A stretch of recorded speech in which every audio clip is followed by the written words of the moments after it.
Ok quý vị, xin chào và trở lại chương trình của The VLKT News, và chúng ta đã làm bản tin ngắn và một số cái sự development trong ngày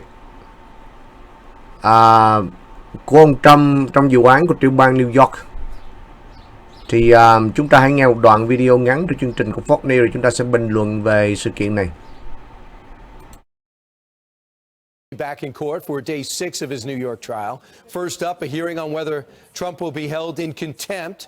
Prosecutors accusing him of violating his gag order 10 times. Following that, ex-publisher of the National Enquirer, David Pecker, will be back on the stand to testify on the so-called catch and kill scheme, which is not illegal, where the tabloid paid to suppress negative stories about Trump. Here to react, Fox News editor Kerry Kupak-Urban. Before we talk about the gag order and the hearing for a couple hours today, Kerry, what was your big takeaway from yesterday as the prosecution and defense had their opening statements? Well, one, I was startled to see that the former number 3 of the Department of Justice was the one presenting opening arguments for Alvin Bragg's case yesterday. Very surprising, as we've discussed. That's a very coveted spot at the Department of Justice. It's one that typically people take and then go on to become a corporate bigwig. And so for this particular man to have that job and then go and work for Alvin Bragg and then be presenting opening arguments right from Biden's DOJ to the courtroom in New York City was quite something. The other point that stuck out to me was the defense kept making, which was that NDAs, and you just said this, Brian, earlier, are not illegal. Compensation for NDAs are not illegal.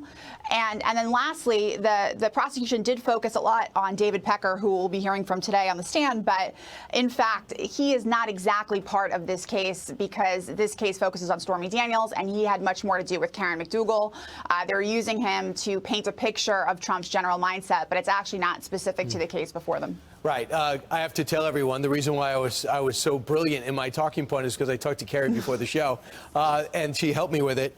So when you just to outline this, the reason why you brought that up about Matt Colangelo, it makes no sense to you because he's at this prominent position at the Justice Department. He leaves it to go work this New York case, and yet they don't care about the perception that Trump keeps saying this is a Biden instigated trial. And they go, it's absolutely not, and everyone says it's unfounded. But when Matt Colangelo leaves the Justice Department of Joe Biden and goes and takes a job beneath him, leading the investigation, the prosecution of Donald Trump, that is saying, I don't care about perceptions. I'm just going for it. Yeah, I agree. And objectively, it's a career downgrade. For instance, the person, my colleague who held that position when I was at DOJ, she's now a top person at Walmart. Rudy Giuliani, when he held that position in the early 1980s, he went on to head SDNY. So people typically go up, not down. Gotcha. So objectively, to take this kind of career downgrade, that means it's pretty personal. You're a true believer. So let's talk about David Pecker. He's the... Ok quý vị, cái điểm mấu chốt trong cái đoạn video này là gì đây? Đó là sự có mặt của ông Matt Colangelo,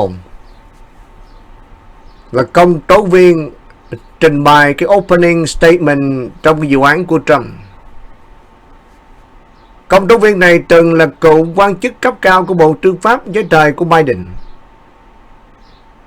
Cựu quan chức cấp cao của Bộ Tư pháp. Có nghĩa rằng là ông này downgrade từ cái chức vụ cao xuống thấp với cái mục đích để trách ao ông Trump. Mà trong khi đó chúng ta đã từng nói rất rõ ràng về điều này. Cái vụ án này mục đích là vụ án truy tố chính trị bởi chính quyền của Biden. Không phải.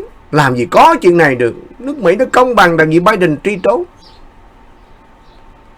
Sự có mặt của ông Matt là cựu quan chức cao cấp của Bộ Tư pháp dưới thời của Biden trong nhóm công tố viên đang làm dấy lên sự cuộc tranh luận về động cơ chính trị tiềm tàng đằng sau cái phiên tòa. Quyết định rời bỏ một vị trí uy tín tại Bộ Tư pháp liên bang vì điều mà một số người coi là cách chức để lãnh đạo một vụ truy tố chống lại Trump đã khiến nhiều người nhướng mày và làm dấy lên sự suy đoán về chính trị hóa cái vụ án. Cái nhà bình luận như là biên tập viên Kerry của chương trình Fox News đã nhấn mạnh cái động thái này là biểu hiện của sự coi thường nhận thức của công chúng, có khả năng tạo ra những câu chuyện phiên tòa có động cơ chính trị. Góc độ này phù hợp với quan điểm bào chữa của Trump, vốn đã miêu tả phiên tòa như một nỗ lực chiến lược nhằm để chệch hướng cái sự nghiệp chính trị của ông bằng cái thủ tục pháp lý. Cái phiên tòa xét xử Trump không chỉ là một cuộc chiến pháp lý mà là một phép thử về khả năng của hệ thống pháp luật của Hoa Kỳ trong giải quyết một số vụ án chính trị của tính chất cao. Phiên tòa này là phiên tòa có động cơ chính trị, và phiên tòa đang tấn công ông Trump. Và ông Trump một lần nữa lại đúng. Đúng là một phiên tòa của Biden trial. Và đó là bản tin ngắn. Chào tạm biệt.